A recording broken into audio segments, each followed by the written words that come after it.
الحمد لله رب العالمين والصلاة والسلام على سيد المرسلين وعلى آله وصحبه أجمعين ومن تبعهم بإحسان إلى يوم الدين. أعوذ بالله من الشيطان الرجيم. بسم الله الرحمن الرحيم. آمن الرسول بما أنزل إليه من ربه والمؤمنون كل آمن بالله وملائكته وكتبه ورسله لا نفرق بين أحد من رسله. وقال تعالى: إن الذين يكفرون بالله ورسله ويريدون أن يفرقوا بين الله ورسله ويقولون نؤمن ببعض ونكفر ببعض ويريدون أن يتخذوا بين ذلك سبيلا أولئك هم الكافرون حقا.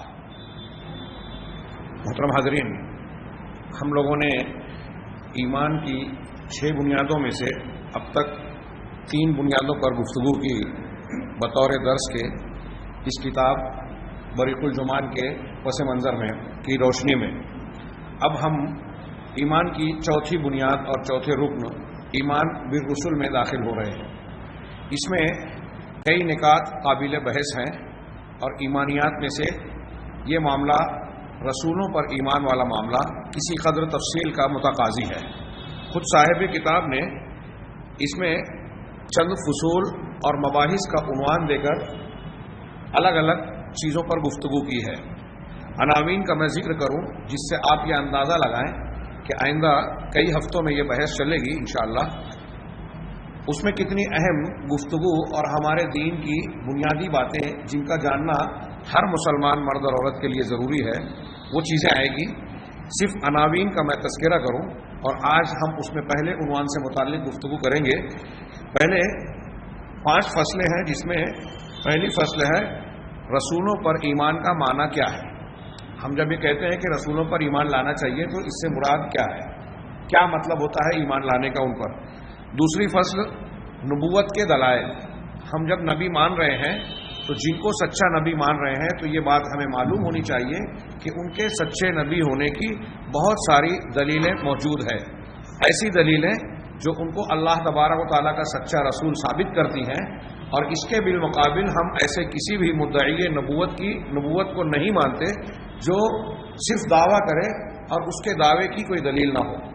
تیسری محض جو اس کے بعد جو ہے دوسری فصل میں یہ پہلا عنوان تھا جس میں انہوں نے 4 بحثیں ذکر کی کہ نبوت کے دلائل میں سے سب سے اول اور سب سے عظیم دلیل کیا ہے، اور وہ ہے معجزات.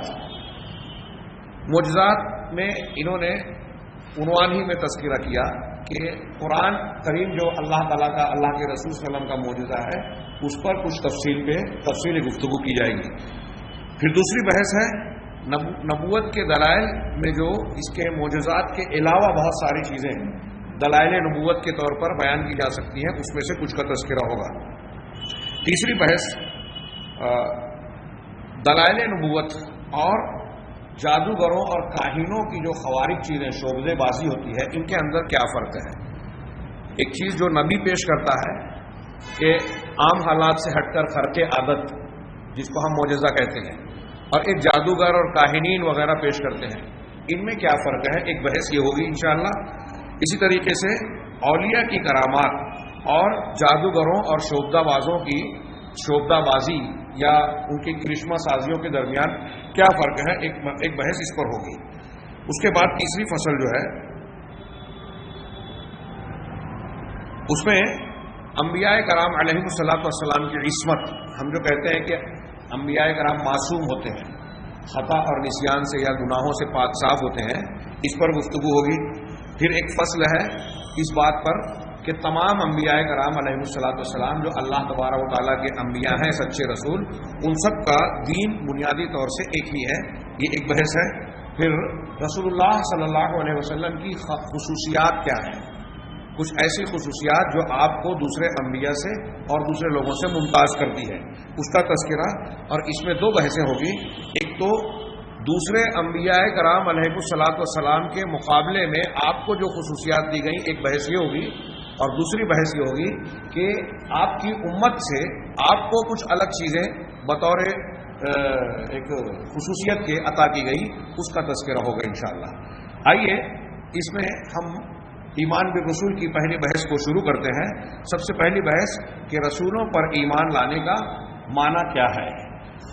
اولا رسولوں پر ایمان لانے کی کیفیت، کس طرح سے ایمان لائیں؟ ہم اللہ کے رسولوں پر، جناب محمد رسول اللہ صلی اللہ علیہ وسلم اور بقیہ انبیاء پر ایمان رکھتے ہیں، تو اس کا مطلب کیا ہے؟ ہم کیسے یہ بات کہیں یا مانیں؟ تو اس کی وضاحت کر رہے ہیں کہ رسولوں اور انبیاء علیہ السلام پر عمومی سطح پر، تمام انبیاء پر عموماً اور جناب محمد رسول اللہ صلی اللہ علیہ وسلم پر خصوصاً ایمان لانا یہ ایمان کے 6 ارکان میں سے ایک ہے، اس لیے کہ یہ انبیاء اور رسول اللہ کے اور بندوں کے درمیان واسطہ ہے۔ اللہ تبارک و تعالیٰ نے ہم کو آپ کو ساری کائنات کو پیدا کیا، اب وہ ہمیں زندگی کا مقصد اور اپنی پسند کے دین کو بتانا چاہتا ہے۔ حق و باطل کے امتحان میں وہ حق کا اور صراط مستقیم کا اظہار کر کے ہم پر حجت پوری کرنا چاہتا ہے۔ اس حجت پوری کرنے کے لیے اللہ تبارک و تعالیٰ نے ہمارے درمیان اور اپنے درمیان رسولوں کو واسطہ بنایا کہ یہ میرے سچے پیغمبر اور رسول ہیں، ان کے ذریعے سے میں اپنے پسند کا دین تم تک پہنچا رہا ہوں، پسند اور ناپسند سے واقف کرا رہا ہوں، حق اور باطل کی تمیز دے رہا ہوں۔ اب تمہیں ان کی تعلیمات کو قبول کر کے میری بات ماننی ہے۔ تو یہ بندوں اور اللہ تبارک و تعالیٰ کے درمیان واسطہ ہے۔ اللہ تعالیٰ کے رسالات یعنی اللہ تعالیٰ کے پیغامات اور تعلیمات کو پہنچانے میں اور مخلوقات پر حجت پوری کرنے میں۔ قرآن میں آگے آپ پڑھیں گے کہ اللہ تبارک و تعالیٰ فرمایا کہ رسولا مبشرین و منذرین لئلا یکون للناس علی اللہ حجۃ بعد الرسل، کہ اللہ تعالیٰ نے ان پیغمبروں کو، رسولوں کو مبشر بشارت دینے والا اور منذر ڈرانے والا بنا کر بھیجا۔ کیوں؟ تاکہ ان رسولوں کے آ جانے کے بعد لوگوں کے پاس کوئی عذر اور بہانہ نہ رہ جائے کہ ہمیں معلوم نہیں تھا، ہم کو کوئی خبر نہیں ہو سکی، ایسی کوئی حجت یا دلیل باقی نہیں رہی۔ اللہ تبارک و تعالیٰ کا احسان و کرم ہے کہ بندوں کو یوں ہی عذاب نہیں دیتا، بلکہ سمجھانے کے بعد، حجت پوری کرنے کے بعد ان سے باز پرس اور گرفت کرتا ہے۔ چنانچہ انبیاء کرام علیہ السلام کو اللہ نے جو بھیجا اپنے اور بندوں کے درمیان تبلیغ رسالت کا واسطہ بنا کر اور بندوں پر حجت پوری کرنے کا ذریعہ بنا کر، چنانچہ ان تمام لوگوں پر، تمام انبیاء پر جو انبیاء برحق ہیں، ان پر یقین رکھنا، ایمان رکھنا ضروری ہے۔ کیا رکھنا؟ کہ کیسے ایمان رکھنا؟ کہ یہ لوگ جو بھی اللہ تبارک و تعالیٰ کی جانب سے ہم کو اور آپ کو یا دنیا کو، اپنی قوم و ملت کو، امت کو جو بھی خبریں دی، ان خبروں کے بیان کرنے میں وہ سچے ہیں۔ رسولوں پر ایمان کا پہلا جملہ، ہم کیسے ایمان لائیں؟ تو پہلی بات کہ انبیاء نے جو خبر دی کہ یہ میں بتا رہا ہوں بطور نبی، جو انہوں نے جو بھی بتایا غیب سے متعلق یا زندگی اور موت کے حقائق سے متعلق جو بھی خبر دی، وہ اللہ کی طرف سے، یہ ہمیں ماننا ہے، اور پھر یہ یقین رکھنا ہے کہ وہ اللہ کی طرف سے ہے، سچی خبر ہے۔ یہی میں ضمناً صرف اشارہ کروں کہ جو لوگ یہ ثابت ہو جانے کے بعد کہ جناب محمد رسول اللہ صلی اللہ علیہ وسلم کی یا پیغمبر کی بات ہے، سندن ثابت ہے، سچی روایت ہے، صحیح روایت ہے، اور اس کے بعد وہ یہ کہتے ہیں کہ ہمیں اس کے قبول کرنے میں تأمل ہے، ہماری عقل میں نہیں آتی، یا سائنس کے اعتبار سے یہ حدیث سمجھ میں نہیں آتی، فلاں اور فلاں اعتبار سے یہ ہمارے لیے قابل قبول نہیں ہے، غیر مسلم اس پر اعتراض کرتے ہیں اور ہم اس کا جواب نہیں دے پا رہے ہیں، اس لیے ہم بھی اس کو رد کر دیں یا نہ مانیں۔ اس قسم کی کوئی بات اگر آدمی اختیار کر رہا ہے تو اس کا مطلب یہ ہوا کہ وہ پیغمبر کی دی ہوئی خبر پر یقین نہیں رکھتا، اس کا ایمان بالرسول صحیح نہیں ہے، اور بعض حالاتوں میں یہ ایمان کی ضد کفر ہوگی۔ کفر کے درجات ہیں جیسے ایمان کے درجات ہیں۔ تو ایک آدمی حدیثوں کا انکار کرنے والا رسول کا انکار کرنے والا بن جاتا ہے اور ہو سکتا ہے۔ لہٰذا یہ کوئی چھوٹا موٹا معاملہ یا مسلکی اور فروعی قسم کے اختلافات کی طرح نہیں ہے جو ہمارے ہاں لوگ سمجھتے ہیں۔ بہرحال رسول کو رسول ماننے کا ایک پہلا جملہ انہوں نے بتایا کہ جو کچھ انہوں نے خبر دی ہم یہ یقین رکھیں کہ یہ اللہ کی طرف سے سچی خبر ہے، وہ جھوٹ نہیں بولتے، غلط بیانی سے کام نہیں کر سکتے۔ دوسری بات کہ اللہ تبارک و تعالیٰ نے اپنے بندوں کی طرف ان پیغمبروں کو بھیجا تاکہ وہ اللہ تعالیٰ کے امر اور نہی کو پہنچائیں۔ اللہ تعالیٰ کن چیزوں کو کرنے کا حکم دے رہا ہے اور کن چیزوں سے منع کر رہا ہے، کن چیزوں کو پسند کر رہا ہے، کن چیزوں کو ناپسند کرتا ہے، یہ انبیاء نے یہ پہنچایا، ہم یہ یقین رکھیں۔ اب جب ہم یہ یقین رکھیں گے، یہاں ایک نقطہ یہ قابل غور ہے جو لوگ فلاں اور فلاں کے دین کو مانتے ہیں کہ ہمارے پیر صاحب بولیں گے، ہمارے بزرگ بولیں گے، ہمارے امام اور فلاں، وہ غور کریں کہ ایمان بالرسول کا یہ جملہ، اور اس میں کسی کو اختلاف نہیں ہو سکتا ان جملوں میں، یہ جو بیان کیا گیا ہے اس کو اگر معنی کے اعتبار سے صحیح سمجھ لیں کہ رسول کس لیے آئے، تو اس کا ایک مقصد یہ ہے جو ہم ایمان رکھ رہے ہیں ان پر، کہ رسول اس لیے آئے کہ ہم کو یہ بتائیں کہ اللہ نے یہ کرنے کا حکم دیا ہے، یہ نہ کرنے کا حکم دیا ہے، یہ حلال کیا ہے، یہ حرام کیا ہے، یہ فرض ہے، یہ ممنوع ہے۔ رسول کا کی یہ ڈیوٹی ہے، یہ ذمہ داری ہے، وہ اللہ کی طرف سے یہ باتیں بتا رہے ہیں۔ اب ہم شریعت کے طور پہ، حلال و حرام کے طور پہ، حق ناحق، جائز ناجائز کے طور پہ کس چیز کو مانیں گے؟ جو رسول نے بتایا۔ اس جملے کا تو یہی مطلب ہوا نا کہ ہم جب رسول کو رسول مان رہے ہیں کہ یہ اللہ کی طرف سے بھیجے گئے، تو ان کا ایک کام یہ ہے کہ اللہ کے امر و نہی کو بتائیں، یہ کرنا ہے، یہ نہیں کرنا ہے۔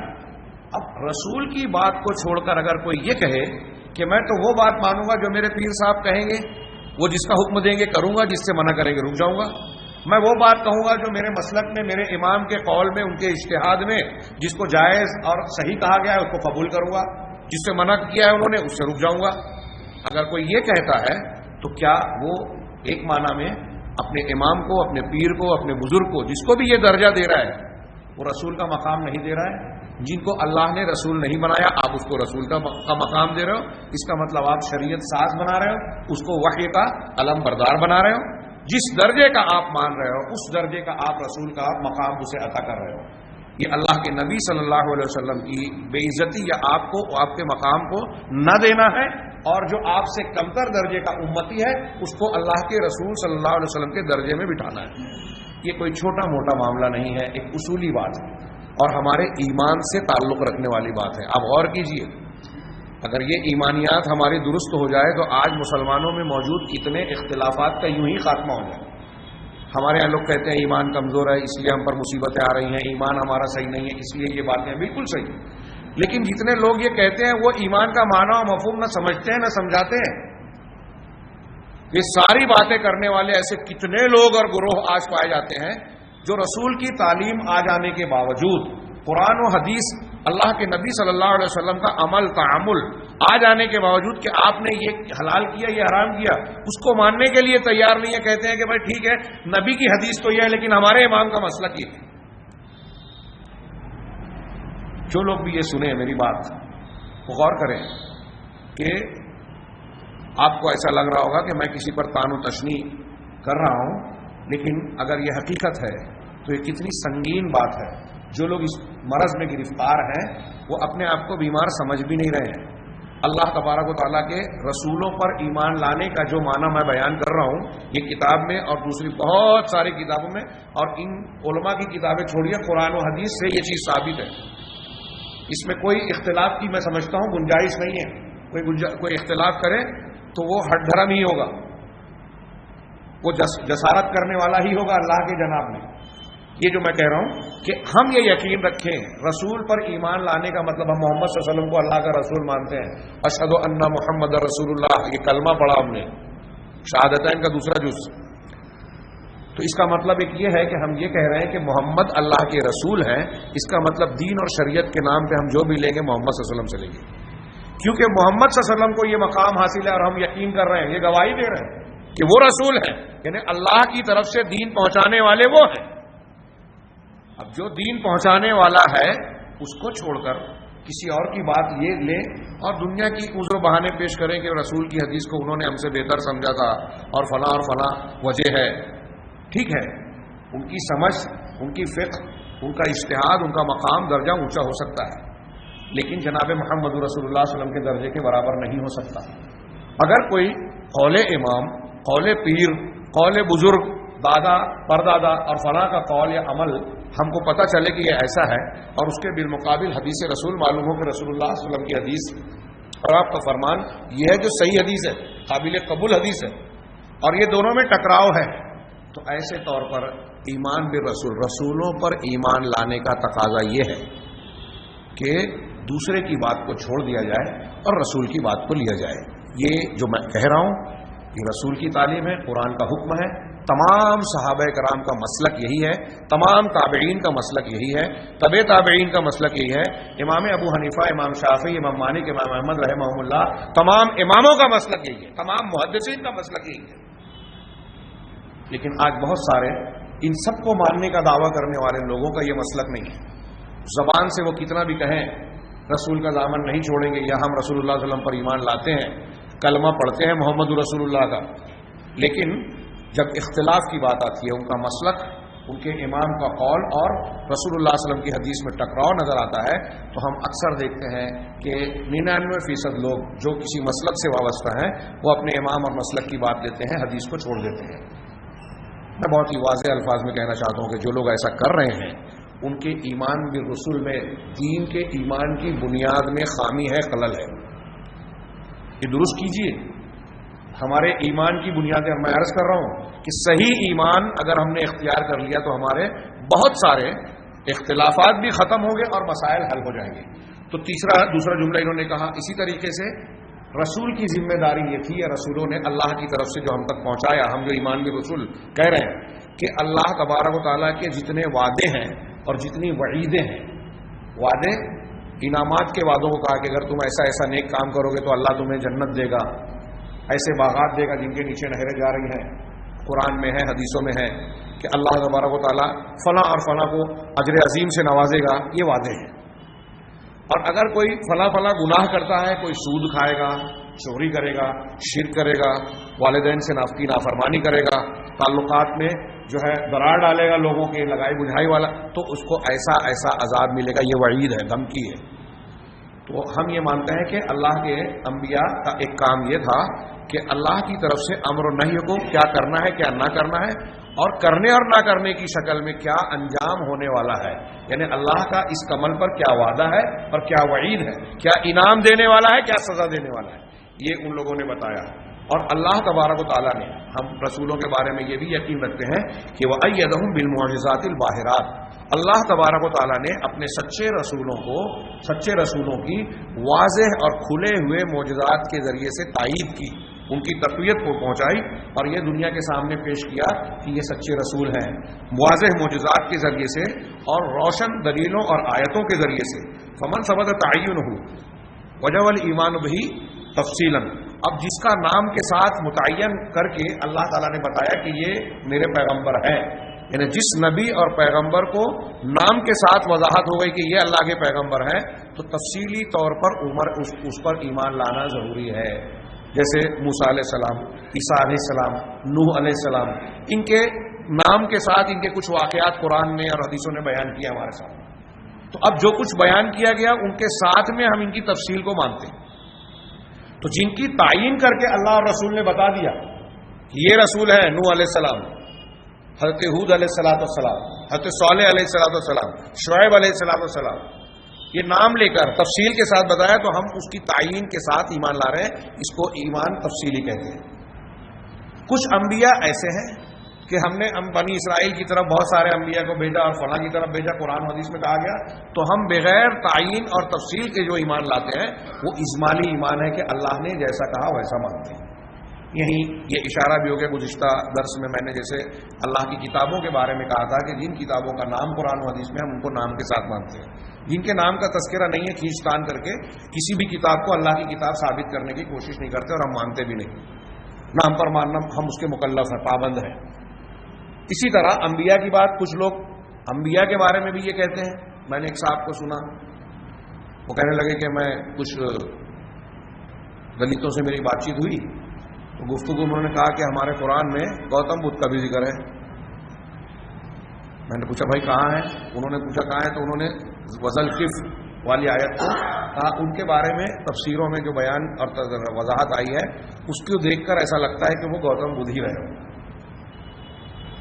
یہ بلا وجہ اپنا دماغ لگانا۔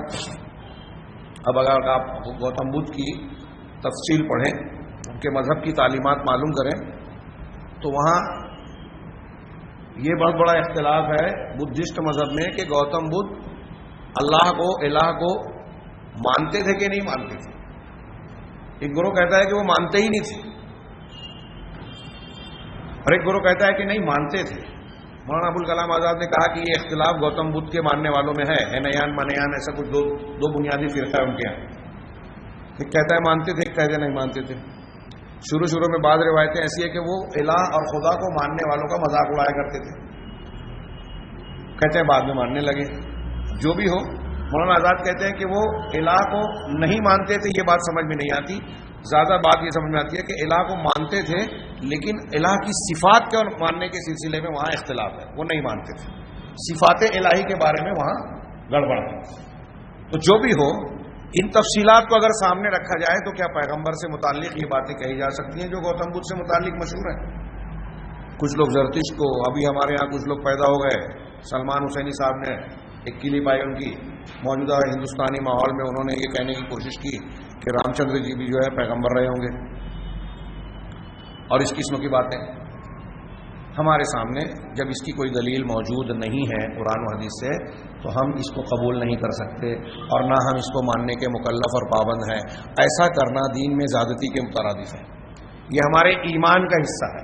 ایمان کی چیزوں میں کوئی شخص کے کسی کے ذہن سے، اپنے دماغ سے، یا کوئی بڑے سے بڑا علامہ کیوں نہ کہلاتا ہو، آپ کسی کو کچھ بھی مانتے ہو، اگر وہ اپنی طرف سے کوئی بات کہہ رہا ہے جس کی قرآن و حدیث سے کوئی بنیادی دلیل موجود نہیں ہے تو کتنا بڑا بھی آدمی ہو، وہ ہمارے لیے بطور ایمان کے قابل قبول نہیں ہو سکتی.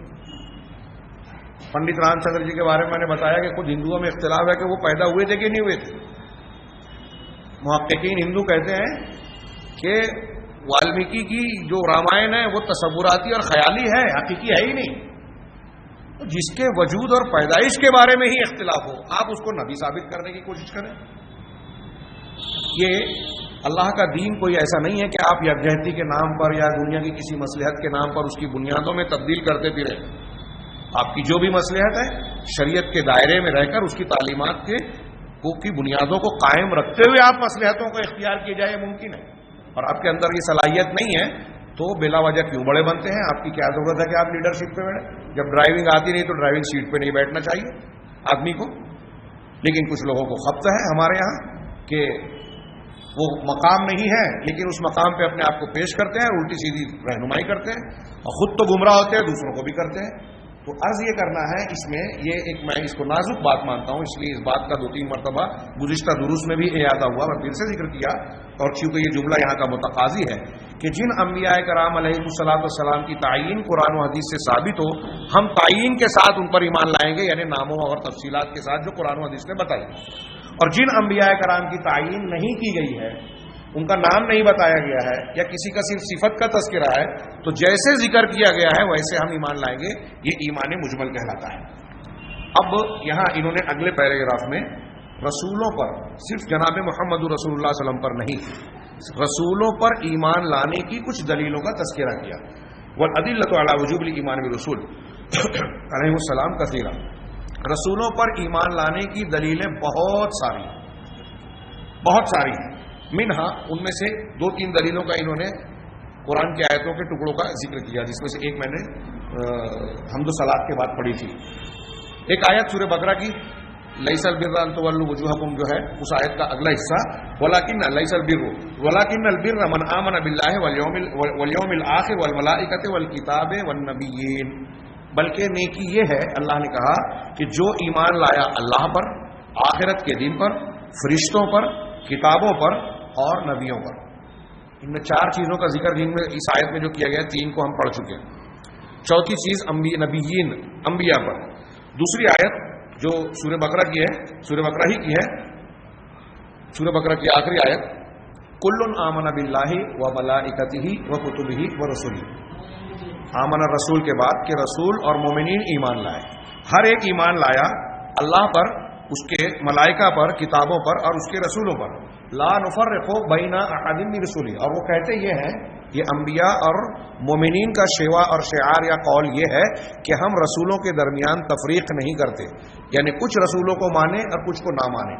میں نے گزشتہ درس میں بتایا تھا کہ جیسے کچھ لوگ توریت کو مانتے ہیں، اب انجیل اور قرآن کو نہیں مانتے تو مسلمان نہیں ہوئے، مومن نہیں ہوئے، اللہ کے قابل قبول نہیں ہوئے. اب ہاں، توریت کا جب زمانہ تھا، انجیل نازل نہیں ہوئی تھی، قرآن آیا نہیں تھا، اس وقت توریت کو ماننے والے مسلمان تھے. ایسے ہی انجیل کو مانا، قرآن کو نہیں مانا.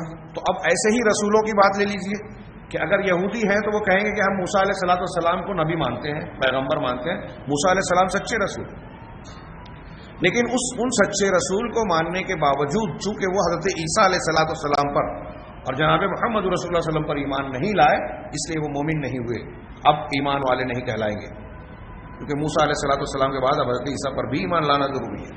حضرت محمد صلی اللہ علیہ وسلم، عیسائی جو ہے حضرت عیسیٰ علیہ السلام پر ایمان رکھتے ہیں، وہاں تک ان سے پہلے کے انبیاء کو بھی مانتے ہیں، لیکن جناب محمد رسول اللہ صلی اللہ علیہ وسلم کا انکار کر رہے ہیں، نہیں مان رہے ہیں، آپ پر ایمان نہیں لائے، تو وہ مومن نہیں ہے، وہ کافر ہے۔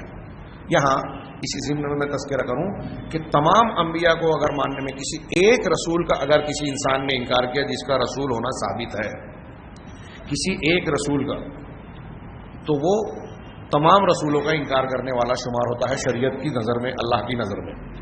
اس کی کئی دلیلیں ہیں، جیسے قرآن نے کہا کذبت قوم نوح المرسلین، قوم نوح نے مرسلین کا، قرآن کی آیت ہے یہ، قوم نوح نے مرسلین یعنی رسولوں کا انکار کیا، اور اس بات پر سب کو اتفاق ہے کہ قوم نوح نے نوح علیہ السلام کے علاوہ کسی کا انکار نہیں کیا تھا۔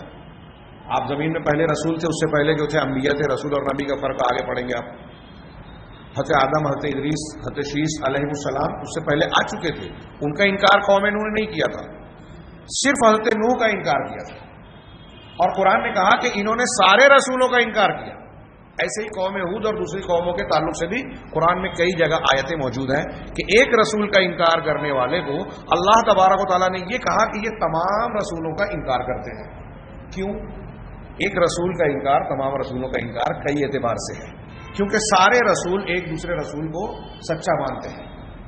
اب اگر میں آپ کو، آپ مجھ کو سچا مان رہے ہیں، اور ہم دونوں میں سے کسی ایک کو کوئی کہہ رہا ہے کہ جھوٹا ہے، تو وہ مجھے بھی جھوٹا کہہ رہے ہیں، کیونکہ میں جس کو سچا کہہ رہا ہوں آپ اس کو جھوٹا بول رہے ہیں، تو میں بھی جھوٹا ہو گیا نا۔ اب ایک رسول کو دوسرا رسول، دوسرے کو تیسرا، چوتھا، سارے رسول ایک دوسرے کو سچا کہہ رہے ہیں، آپ کسی ایک رسول کو جھوٹا کہا تو آپ نے سارے رسولوں کو جو اس کو سچا کہہ رہے ہیں، اس سچا کہنے میں آپ نے کہا کہ یہ جھوٹ بول رہے ہیں۔ یہ میں ایک عقلی طور سے سمجھانے کے لیے میں نے بیان کیا، وضاحت کی۔ اللہ تبارک و تعالیٰ کی نگاہ میں تمام انبیاء کرام علیہ السلام چونکہ اللہ کے پیغمبر ہیں، اور اللہ تبارک و تعالیٰ نے انبیاء کرام کو ایک دوسرے کو دین میں مشترک بنایا ہے، ایک دوسرے کی تائید کرنے والا بنایا ہے۔ اب جو بنیادی تعلیمات توریت میں ہیں، انجیل میں ہیں، زبور میں ہے، وہی قرآن میں ہے۔ اب قرآن کی جو بنیادی تعلیمات ہیں، بعض چیزیں تحریف ہو گئی، اس کی بات الگ ہے، وہی توریت اور انجیل میں بھی ہے۔ اب اگر آپ قرآن، توریت اور انجیل کی تعلیم کو صحیح کہہ رہے ہیں تو قرآن میں جب وہی بات ہے تو وہ غلط کیسے ہوگی؟ قرآن میں جو بات ہے وہی بات اگر توریت میں ہے تو وہ غلط کیسے ہوگی؟ آپ یہ کہیں گے کہ میں قرآن کی اس بات کو مان رہا ہوں، توحید کو، اور انجیل کی اس بات کو نہیں مان رہا ہوں، یا کوئی عیسائی یہ کہے کہ انجیل میں جو کہا گیا ہے کہ اللہ کے سوا کسی کی عبادت نہ کرے، یہ مانتا ہوں، لیکن قرآن جب یہی بات کہہ رہا ہے تو میں نہیں مانتا ہوں۔ تو جب قرآن کی اس بات کا آپ نے انکار کیا تو حدیث انجیل کا بھی انکار کیا۔ توریت اور انجیل میں یہ ہے کہ اللہ کے نبی صلی اللہ علیہ وسلم یعنی محمد صلی اللہ علیہ وسلم سچے رسول ہوں گے، آپ کی ایسی ایسی ایسی علامتیں ہیں۔ اب ایک آدمی بولتا ہے کہ میں توریت مانتا ہوں، ایک آدمی بولتا ہے کہ میں انجیل مانتا ہوں۔ توریت اور انجیل کو مان رہا ہے، موسیٰ علیہ السلام حضرت عیسیٰ علیہ السلام کو مان رہا ہے۔ اب حضرت موسیٰ نے، حضرت عیسیٰ نے کہا ہے کہ میرے بعد ایک رسول آئیں گے جن کا نام احمد ہوگا۔ موسیٰ علیہ السلام کا جملہ الگ ہے، یہ حضرت عیسیٰ کا جملہ ہے، قرآن نے کہا۔ عیسیٰ علیہ السلام کہہ رہے ہیں کہ میرے بعد ایک نبی آئے گا جو احمد ہوگا۔ اب ایک آدمی کہہ رہا ہے کہ میں عیسیٰ علیہ السلام کو مان رہا ہوں، محمد صلی اللہ علیہ وسلم کو نہیں مان رہا ہوں، تو وہ عیسیٰ علیہ السلام کی اس بات کو بھی جھوٹا بولا نا کہ میرے بعد ایک نبی آنے والے ہیں وہ احمد ہوگا، تم نہیں مان رہے ہو، حضرت عیسیٰ کو نہیں مان رہے ہو۔ یہ ایک دوسرے سے، ایمانیات کی اس طرح جتنی چیزیں ہیں نا یہ ایک دوسرے سے مربوط ہیں۔ ایک آدمی اگر حدیث کا انکار کرتا ہے تو وہ خود بخود نہ مانے قرآن کا بھی انکار کرنے والا ہو جاتا ہے۔ رسول کا انکار کر رہا ہے تو اللہ کا انکار کرنے والا ہو جاتا ہے۔ قرآن کا انکار کرنے والا ہوا تو اللہ اور رسول دونوں کا انکار کرنے والا ہو جاتا ہے۔ ایمانیات ایک دوسرے سے جڑی ہوئی ہیں، مربوط ہیں۔ تو ایسے ہی تمام انبیاء کرام علیہ السلام جن کا نبی ہونا قرآن و حدیث سے ثابت ہے، تو تعین کے ساتھ ہو بغیر تعین کے ساتھ ہم ان کو نبی مانے، ان میں سے کسی ایک کا انکار تمام پیغمبروں کا انکار ہوگا، اور پھر ہمارے پر جو ان نبیوں پر ایمان لانے کی جو شکل بنتی ہے جس طرح انبیاء کرام علیہ الصلوۃ والسلام کی ذات پر ہم کو یقین ہے کہ یہ سچے ہیں، ان کی ساری خبریں سچی ہیں، یہ اللہ اور بندوں کے درمیان رابطہ ہیں، یہ اللہ کی طرف سے امر و نہی، شریعت حلال حرام بتانے کے لیے آئے ہیں، وغیرہ وغیرہ. تو جیسے ان کی ذات پر ہم ایمان رکھتے ہیں، ویسے ہی یہ ایمان رکھنا ضروری ہے کہ اللہ تبارک و تعالیٰ نے ان کو اپنی مخلوق کی ہدایت اور رہنمائی کے لیے بھیجا، اور ان کی معیشت، دنیا کی زندگی اور آخرت کی زندگی کی تکمیل، کہ ہم اپنے اس دنیا کی زندگی میں اعلیٰ درجے کو، کمال کے درجے کو کیسے پہنچ سکتے ہیں، کامیابی کیسے حاصل کر سکتے ہیں، اس بات کو بیان کرنے کے لیے اللہ تعالیٰ نے انتظام کیا. یہ اس کی ربوبیت ہے. یہ آگے آیا نہ آئے، بعض لوگوں نے بحث کی کہ نبی پر ایمان لانا اللہ کی ربوبیت پر ایمان لانے کا حصہ ہے. اگر کوئی کسی ایک نبی کے سلسلے میں یا انبیاء کے سلسلے میں طعن کرتا ہے، انکار کرتا ہے، تو وہ دراصل اللہ کی ربوبیت میں طعن و انکار کر رہا ہے، اللہ کی ربوبیت کو نشانہ بنا رہا ہے. کیونکہ اللہ تعالیٰ نے جس طرح دنیا کی ساری چیزوں کا انتظام کیا ہمارے اور آپ کی ہدایت کے لیے، صراط مستقیم بتانے کے لیے، اور جہنم اور عذاب سے بچانے کا راستہ بتانے کے لیے انبیاء کو بھیجا. یہ اس کی ربوبیت کا انتظام ہے. جیسے اس نے کھانے کا انتظام کیا، پینے کا، سانس لینے کے لیے ہوا کا، ایسے ہی اس نے پیغمبروں کا انتظام کیا، شریعت اور دین کا انتظام کیا. میں نے کہا ربوبیت کا انتظام. تو یہ ہم کو ماننا پڑے گا کہ اللہ تبارک و تعالیٰ نے ان انبیاء اور رسول کو ہماری ہدایت کے لیے بھیجا، دنیا اور آخرت کی زندگی کو پایہ تکمیل تک، درجہ کمال تک پہنچانے کے لیے بھیجا، اور انہوں نے اپنے رب کی رسالت کو پورا پہنچا دیا. کسی رسول نے چھپایا نہیں کچھ. یہاں یہ جو باتیں ہم لوگ پڑھ رہے ہیں، میں جو بتا رہا ہوں، یہاں گنجائش نہیں ہے. دنیا میں ایسے فلاسفہ، مناطقہ، گمراہ فرقے، مبتدعین، مسلمان کہلانے والے بعض افراد ایسے گزرے ہیں جو انبیاء کرام علیہ الصلوۃ والسلام کے بارے میں یہ عقیدہ رکھتے ہیں کہ انہوں نے لوگوں کو پھسلانے کے لیے، لوگوں کو بہلانے کے لیے جھوٹ بھی بیان کر دیا مصلحت کے تحت. بہت ساری چیزیں ایسی بیان کی ہیں جو سچی نہیں ہیں. ہم جن کو بہت سارے ایسے فلاسفہ میں بھی نام لوں گا تو کچھ لوگوں کو تعجب ہوگا. یہ فارابی، ابن سینا، یہ لوگ فلسفہ اور منطق کی بنیاد پر دین کو مانتے ہیں. ابھی آگے بحث آ رہی ہے کہ یہ لوگ یہ بھی مانتے ہیں کہ نبوت کسبی چیز ہوتی ہے، آدمی محنت کر کے نبی بن سکتا ہے، جبکہ یہ بالکل غلط بات ہے. تو ایسی کئی چیزیں گمراہی کی ہیں. یہ جو بنیادیں ہم پڑھ رہے ہیں، ایک ایک جملہ اس میں سے اہمیت کا حامل ہے. ان جملوں کو جو میں سیدھے بیان کر رہا ہوں اور آپ سن رہے ہیں، اس میں بہت سارے لوگ ان باتوں کو نہیں مانتے، اپنے آپ کو مسلمان کہنے کے باوجود غیر مسلموں کی بات چھوڑیے. تو یہاں کہا کہ ہم یہ مانتے ہیں کہ انہوں نے اپنے رب کی رسالت کو، تعلیم کو پورا پہنچا دیا، کوئی کاٹ کسر اور کمی نہیں رکھی جیسا کہ بعض لوگ سمجھتے ہیں. اسی طرح مکلفین، یعنی ہم اور آپ مکلف ہیں، جن لوگوں پر شریعت عائد ہوتی ہے، تکلیف شریعت جس کو کہتے ہیں، مکلف ہونا، پابند ہونا، تو مکلفین کے لیے وہ چیزیں انہوں نے بیان کر دی جس کا ان کو اللہ نے حکم دیا تھا کہ ان کو یہ بتا دو کہ تم کو یہ کرنا ہے، یہ نہیں کرنا ہے. کوئی خیر جو ہمارے لیے بہتر ہے دنیا اور آخرت میں، کوئی پیغمبر کو جو اللہ نے بتایا انہوں نے اس کو چھپایا نہیں. کوئی شر جو دنیا اور آخرت میں ہمارے لیے تباہی کا، بربادی کا، نقصان کا سبب بن سکتا ہے، ذریعہ بن سکتا ہے، کسی پیغمبر نے جس کو اللہ نے جو بتا دیا اس نے چھپایا نہیں. یہ نبی کریم صلی اللہ علیہ وسلم کی صحیح مسلم کی ایک حدیث کا ترجمہ بھی ہے. تو انہوں نے اپنا ہر مکلف کا ہر وہ معاملہ جس کو اللہ نے ان کو حکم دیا بیان کر دیا. اسی طریقے سے ہم پر ضروری ہے کہ ہم ان انبیاء اور پیغمبروں کا سب کا احترام کریں، ان سب کا احترام کریں. آج ہمارے ہاں دنیا بڑی متمدن، ترقی یافتہ کہلاتی ہے. ہم مسلمانوں کو لوگ اجڑ، گنوار، دہشت گرد، انتہا پسند کہتے ہیں. حالانکہ غور سے دیکھیں گے تو اس سے بڑا جھوٹ میڈیا میں چلنے والا، اس سے بڑا جھوٹ نظر نہیں آئے گا. آپ اگر مثال ڈھونڈیں کہ کوئی ایک مسلمان آج کی تاریخ میں اب تک ایسا بتائیں جس نے حضرت عیسیٰ علیہ الصلوۃ والسلام کی، حضرت موسیٰ علیہ الصلوۃ والسلام کی یا کسی پیغمبر کی شان میں گستاخی کی. یہ سلمان رشدی اور تسلیمہ نسرین جیسے پروردہ یورپ والوں نے جن کو برین واشنگ کر کے تیار کیا ہے ان کی بات میں نہیں کر رہا ہوں. کوئی ایک مسلمان جو مسلمان دین کو جانتا ہو، ایسی کوئی مثال نہیں کسی ایک پیغمبر کی شان میں گستاخی کی ہو بتائیے. اور ایسے کتنے عیسائی، ہندو، یہودی اور دوسرے مذہب کے ماننے والے عام آدمی چھوڑیے، دانشور کہلانے والے پڑھے لکھے لوگ، اعلیٰ ڈگری ہولڈر، ریڈیو اسٹیشن پہ، ٹی وی چینل پہ، ہاں حکومت کے اداروں میں کیبنٹ منسٹر کی کرسی پر بیٹھے ہوئے ایسے کتنے لوگ ہیں جو مختلف قسم کے انبیاء جناب محمد پیغمبر اسلام جناب محمد رسول اللہ علیہ وسلم کی شان میں گستاخیاں کرتے ہیں. باقاعدہ مہم چلائی جاتی ہے، اور یہ کوئی آج کی 2-5 سال کی 10-20 سال کی نہیں ہے. لوگوں نے تاریخ بیان کی. عہد رسالت کے بعد سے اب تک باطل پرستوں کا یہ ایک وتیرہ اور شیوا رہا ہے کہ وہ اللہ کے پیغمبروں کو ہدف تان بناتے ہیں. ابھی کتنا دن گزرا ہم سب جانتے ہیں، ڈنمارک کے ایک اخبار نے 11 کارٹون بنائے تھے، نعوذ باللہ، خاکے بنائے تھے جناب محمد رسول اللہ علیہ وسلم کے، جس میں یہ بتانے کی کوشش کی تھی آپ دہشت گردی کی، انتہا پسندی کی تعلیم دیتے ہیں.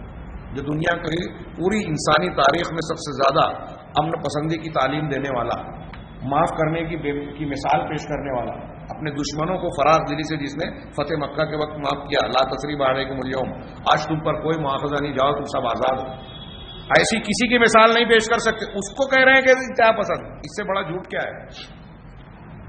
ایک مہم چلائی گئی ابھی یورپ کے کسی ملک میں، میں نے کل پرسوں پڑھا، تحقیق جاری ہے کہ کچھ لوگوں نے جناب محمد رسول اللہ صلی اللہ علیہ وسلم کو جان بوجھ کر ایک تحریک کے طور پر کہ رد عمل کیا ہوتا ہے اور مسلمانوں کا رد عمل ظاہر ہو اور پھر ان کو انتہا پسند ثابت کیا جائے، محمد صلی اللہ علیہ وسلم کو ہدف تان بنایا، اور ایک سیاسی پارٹی اس کے پیچھے تھی. یہ بات جب سامنے آئی، کچھ ثبوت کچھ لوگوں نے گواہی دی، تو اب حکومت کی طرف سے اس کے خلاف مقدمہ ہوا اور تحقیقات جاری ہے. یہ کچھ چیزیں اس طرح کی ہو جاتی ہیں. باقی فلمیں بن رہی ہیں، ہمارے یہاں لوگوں کو کھڑا کیا جاتا ہے، تم بولو، اس طرح کی باتیں کہو، ہمارے درمیان سے کچھ لوگوں کو خریدا جاتا ہے. ابھی یہ جسارت نہیں ہے، سلمان حسینی اور یہ پاکستان کا جو مرزا محمد علی انجینئر، ہمارے نوجوان جن کے دل دادا ہیں، بڑے نیٹ پہ اور اس پہ دیکھتے ہیں اور بلا وجہ ان کے پتہ نہیں کس طرح متاثر ہوتے ہیں، جن کو بولنے کی تمیز نہیں ہے، جاہل ہیں، اعلی کار بن کے صحابہ کرام کو براہ راست نشانہ بنا رہے ہیں، اہل بدعت اور گمراہ فرقوں کی تعریف کر رہے ہیں، شیعوں کی تعریف کر رہے ہیں، روافض کی تائید کر رہے ہیں، اور اہل سنت کی مخالفت کرتے ہیں. حضرت امیر معاویہ نعوذ باللہ اور دوسرے صحابہ کرام کو انہوں نے براہ راست منافق اور کافر تک کا. ہمارے نوجوان متاثر ہیں. ابھی آپ پڑھیں گے، یہ تو ایمان کی بنیاد ہے. ایمان کے آگے بحثوں میں صحابہ کرام کی تعدیل اور ان کے بارے میں زبان نہ کھولنا، کسی کو نشانہ نہ بنانا، یہ ہمارے عقیدے کے حصے میں شامل ہے، اور یہ ہمارے عقیدے پر ڈاکہ ڈال رہے ہیں، قرآن اور حدیث کے راویوں پر نشانہ باندھ رہے ہیں. اللہ تعالیٰ جن سے راضی ہوا، رضی اللہ عنہم ورضوا عنہ، اس سے یہ لوگ راضی نہیں ہیں اور ہم لوگ متاثر ہیں. یہ ایسے ہی بول رہے ہیں؟ نہیں، یہ جو ہے یہ چاہے جتنے علامہ بنتے ہوں، ان کے پیچھے سازش ہے، یہ مان لیجئے، یقین کیجئے. کوئی کتنا بھی معتقد ہو اور ان کے بارے میں حسن ظن رکھتا ہو، وہ کہیں بلیک میل ہو رہے ہیں، کہیں سازش کا شکار ہو رہے ہیں، اعلی کار بن رہے ہیں، یہ تو طے ہے. اور جو وہ پیش کر رہے ہیں اگر یہ نہ مانے تو کم سے کم یہ طے ہے کہ وہ گمراہی ہے، صحیح عقیدے کے خلاف ہے. اگر کوئی اس کو قبول کرتا ہے ان کو بڑا مان کے، تو وہ بے وقوف ہے اور اپنی دنیا اور آخرت تباہ کر رہا ہے. اللہ ہمیں ایسے شرور و فتن سے محفوظ رکھے. تو میں عرض کر رہا تھا کہ ان کا احترام واجب ہے، اور یہ قرآن و حدیث کی تعلیم کا نتیجہ ہے کہ دنیا میں سب سے زیادہ اس معاملے میں احترام کرنے والے، اس دور تنزلی میں بھی مسلمان سب سے زیادہ ترقی یافتہ ہیں.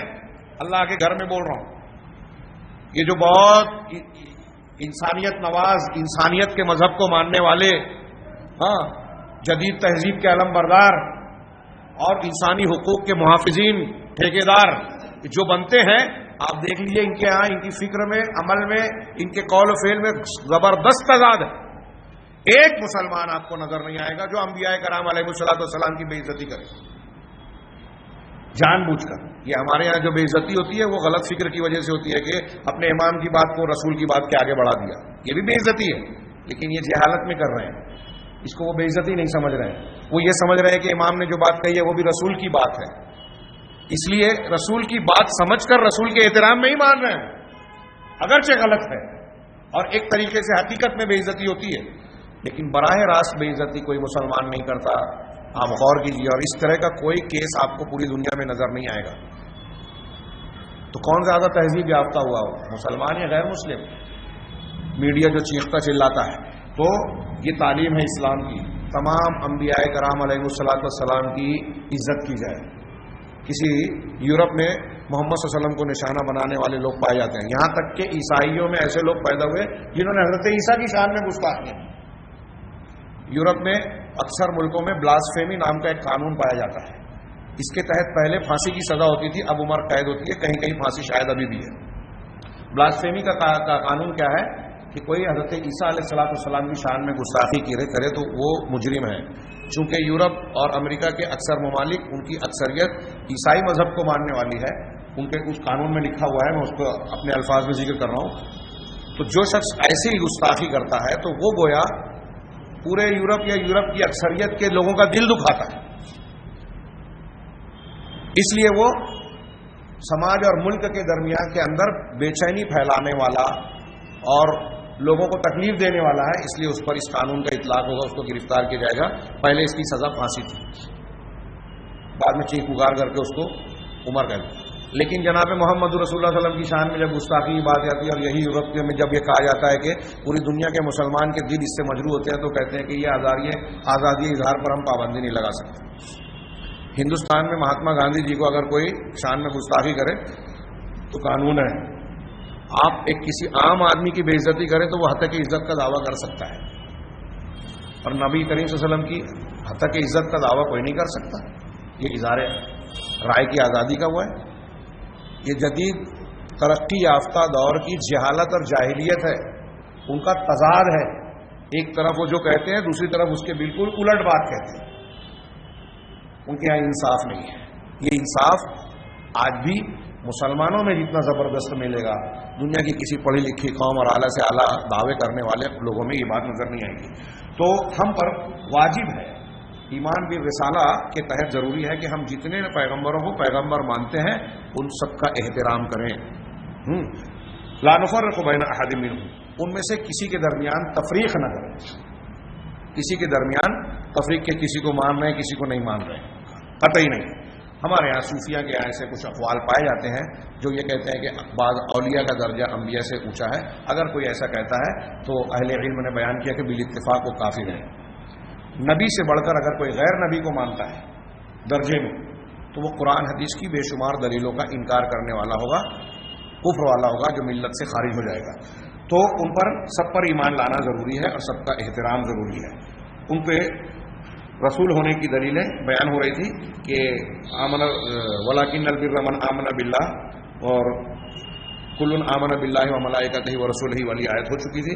ان الذین یکفرون باللہ ورسولہ ویریدون ان یفرقوا بین اللہ ورسولہ، اللہ تعالیٰ نے اس آیت میں فرمایا جو سورہ نساء کی آیت ہے کہ یقیناً جو لوگ اللہ پر اور اللہ اور اس کے رسولوں کا کفر کرتے ہیں، انکار کرتے ہیں، اور یہ چاہتے ہیں کہ اللہ اور اس کے رسولوں کے درمیان تفریق کریں، اللہ کو مان رہے ہیں رسولوں کو نہیں مان رہے ہیں، ہاں وَيَقُولُونَ، اور کہتے یہ ہیں کہ نُؤْمِنُ بِبَعْضٍ وَنَكْفُرُ بِبَعْضٍ، کہ ہم بعض پر ایمان رکھتے ہیں، بعض پر یقین رکھتے ہیں اور بعض پر کا انکار کرتے ہیں، ہاں وَيُرِيدُونَ أَن يَتَّخِذُوا بَيْنَ ذَلِكَ سَبِيلًا، اور اس کے بیچ کے راستہ اختیار کرنا چاہتے ہیں۔ کچھ لوگ بولتے ہیں نا کہ دونوں کے بیچ کا راستہ نکال لو، تو اب ایمان میں وہ چاہتے ہیں اللہ اور اس کے رسولوں کے درمیان ایمان میں بیچ کا راستہ نکالیں، تو اللہ تعالیٰ نے کہا اولئک هم الکافرون حقا، کچھ رسولوں کو اور اللہ کو مان رہے ہیں، کچھ کو نہیں مان رہے ہیں، تو یہ حقیقی مسلمان کافر ہیں، یہی لوگ حقیقت میں کافر ہیں، قرآن کہہ رہا ہے، کسی مفتی کا فتویٰ نہیں ہے، اللہ تبارک و تعالیٰ کا فرمان ہے۔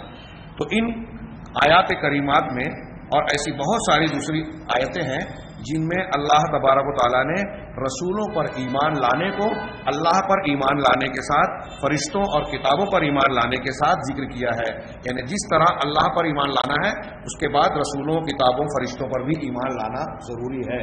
قرآن کی ایسی بہت ساری آیتوں میں ذکر ہے، یہ انہوں نے کہا۔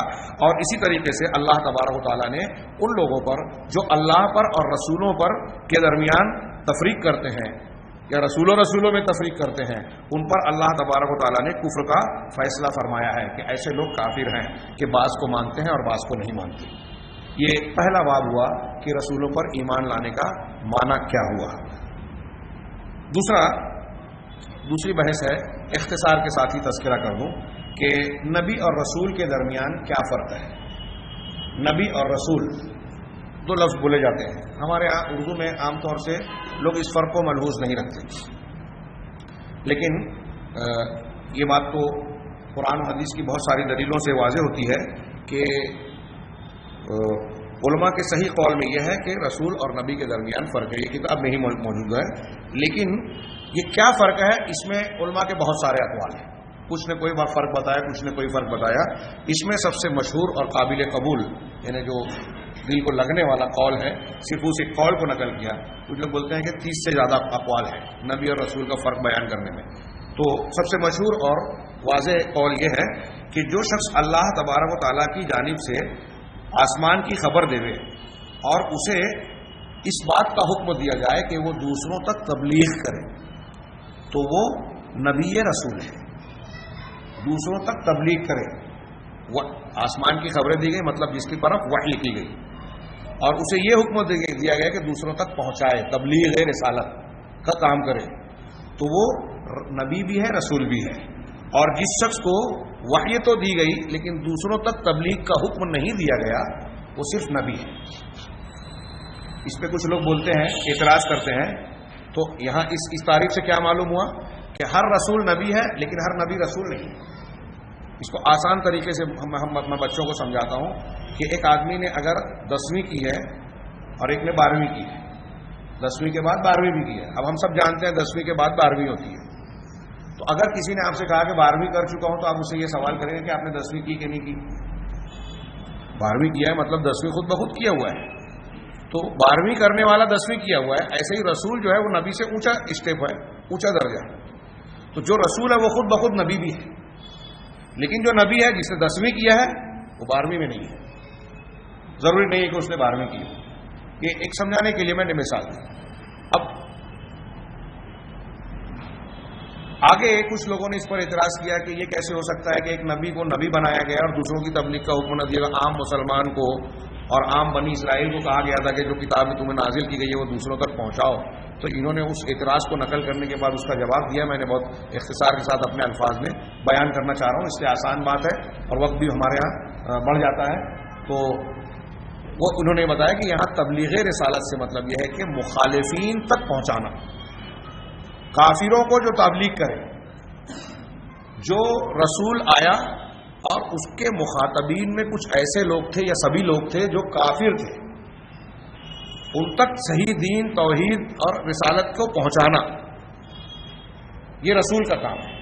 اور ایک نبی آیا، اس کے ماننے والے، اس کے امتی یا جن لوگوں کی طرف اسے بھیجا گیا تھا وہ کافر نہیں ہے، پہلے سے کسی نبی کی تعلیم کو وہ مانتے آ رہے تھے، لیکن کچھ انحرافات آ گئے. نبوت کی جو تعلیمات تھی اس پر گرد و غبار پڑ گیا، اس کو بھول گئے یا اس میں تبدیلیاں ہو گئی. اب اس کی تجدید اور اس کے احیاء کے لیے، اس کی تصحیح کے لیے اللہ تبارک و تعالیٰ نے پھر سے ایک نبی کو بھیجا، تو وہ پچھلی تعلیمات کو پھر سے تازہ کرتا ہے، پچھلی شریعت کو ہی قائم اور جاری رکھتے ہوئے اللہ کی وحی کی روشنی میں مزید کچھ تعلیمات دیتا ہے. تو وہ جو مخاطب ہیں وہاں وہ کافر اور مخالفین نہیں ہے، پہلے سے توحید کو، دین کو مان رہے تھے، لیکن کچھ انحرافات آ گئے، اس کی اصلاح کے لیے اور نئے کچھ احکامات دینے کے لیے اللہ تعالیٰ نے ان کو بھیجا، نبی بنا کر. تو گویا اس معنی میں وہ مخالفین کی طرف تبلیغ نہیں کرتے نبی، صرف امت کے وہ لوگ جو پہلے ہی سے مسلمان ہیں لیکن گمراہ ہو گئے، بھٹک گئے، ان کو سیدھا راستہ بتاتے ہیں. اور رسول وہ جو مخالفین کو بتائے. شیخ الاسلام علامہ ابن تیمیہ نے ان دونوں کا فرق ذکر کرتے ہوئے چند نکات بیان کیے کہ رسول وہ ہے جو کافر قوم کی طرف بھیجے، کہ بہت کلیئر یہاں آ گیا کہ رسول وہ ہے جس کو کافر لوگوں کی طرف بھیجا جائے، اور ان لوگوں کی طرف جو جن کو رسول وہ باتیں بتائے جو وہ جانتے نہیں تھے، شریعت کی، دین کی، توحید کی، عقیدے کی باتیں ان کو پتہ ہی نہیں ہے، ایسے لوگوں کی طرف تبلیغ اس کو کہتے ہیں جس کو نہ پہنچا اس کو پہنچانا. تو ایسے کو رسول کہا جاتا ہے. اور نبی وہ ہے جس کو مسلمان لوگوں کی طرف بھیجا جائے جو پہلے سے مسلمان ہے، یا ان چیزوں کی اصلاح کے لیے جس کو وہ پہلے سے جانتے ہیں، جس کو وہ جانتے ہیں. تو یہ نبی کیسے ہوئے؟ پچھلی امتوں کے جو انبیاء تھے ویسے ہی اس امت کے علماء ربانیین، جیسے اس امت کے جو صحیح علماء ہیں جو دین کی صحیح تعلیم لوگوں تک پہنچاتے ہیں، دعوت و تبلیغ کا کام کرتے ہیں، گمراہیوں اور فتنوں کا رد کرتے ہیں، یہ وہی جیسے اس امت کے علماء کرتے ہیں ویسے ہی پچھلی امت کے وہ انبیاء تھے جو پچھلے شریعت کی تصحیح اور اصلاح کے لیے آتے تھے. دوسرا فرق انہوں نے بتایا کہ نبی کو علل اطلاق رسول نہیں کہا جاتا برخلاف رسول کے، یعنی مطلقاً کسی نبی کو مطلقاً رسول نہیں بولا جاتا. نبی رسول بول دیا جاتا ہے یا ضمناً بول دیا جاتا ہے قید کے ساتھ، لیکن رسول کو نبی بھی بولا جاتا ہے اور رسول بھی بولا جاتا ہے. تیسرا فرق انہوں نے یہ بتایا کہ جو رسول ہوتا ہے قوم اس کا انکار نہیں کرتی،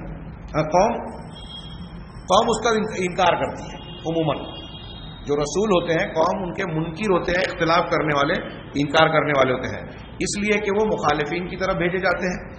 اور یہ چیز انبیاء کے بارے میں وارد نہیں ہوتی، کیونکہ انبیاء کرام علیہم الصلاۃ والسلام جن لوگوں کی طرف بھیجے جاتے ہیں وہ قوم یہ جانتی ہے، شریعت کو مانتی ہے، اور پھر اس نبی کو بھی مانتی ہے کہ اللہ تعالیٰ نے ان کو ہماری طرف بھیجا ہے، وہ نبی ہوتے ہیں. شیخ الاسلام علامہ ابن تیمیہ نے ایک بات یہ بھی صراحت کی ہے کہ رسول ہونے کی شرط میں یہ نہیں ہے کہ کوئی آدمی رسول وہی ہوگا جو نئی شریعت لائے. بعض لوگوں نے تعریف میں یہ بیان کی کہ رسول وہ ہوتا ہے جو نئی شریعت لاتا ہے، اور نبی وہ ہوتا ہے جو پچھلی شریعت کے مطابق تعلیمات دیتا ہے، اس کی روشنی میں تعلیمات دیتا ہے. تو علامہ ابن تیمیہ کہتے ہیں کہ نہیں، قرآن و حدیث کے دلائل سے یہ بات ثابت ہوتی ہے کہ رسول کے رسول ہونے کے لیے یہ ضروری نہیں ہے کہ اس کے پاس نئی شریعت آئے. کیوں؟ اس کی دلیل دیتے ہوئے کہا کہ یوسف علیہ الصلوۃ والسلام ملت ابراہیمی پر تھے، ان کے پاس کوئی نئی شریعت نہیں آئی. اسی طرح داؤد اور سلیمان علیہ السلام یہ دونوں بھی رسول تھے، لیکن وہ توریت کی شریعت پہ تھے، تو رسالت کا مقام انہیں بھی حاصل تھا. حضرت یوسف علیہ السلام قید خانے میں، اور جس حکومت میں وہ حصے دار بنے وہاں بھی غیر مسلمین اور مخالفین کا سامنا تھا. انہوں نے دعوت و تبلیغ کا کام کیا، اس اعتبار سے وہ رسول تھے، لیکن نئی شریعت ان کی طرف نہیں آئی. اس کے بعد دو حصہ اور ہے. ایک رسولوں کے درمیان کمی بیشی مراتب کے تفاضل جو ہے، حالانکہ اس میں مختصر بحث ہے، لیکن ضمناً میں ہمارے سماج میں پھیلی ہوئی ایک دو غلط فہمی کا ازالہ کرنا چاہتا ہوں، جس سے تھوڑا وقت درکار ہوگا. انشاءاللہ آئندہ دروس میں یہ بحثیں جاری رہے گی. اللہ تبارک تعالیٰ سے دعا ہے کہ وہ ہمیں ایمان کے تمام مباحث کو صحیح طریقے پہ سمجھنے اور اسے اختیار کرنے کی توفیق عطا فرمائے، اور اس کی برکت سے دنیا اور آخرت میں کامیابی سے نوازے. وآخر دعوانا الحمدللہ رب العالمین.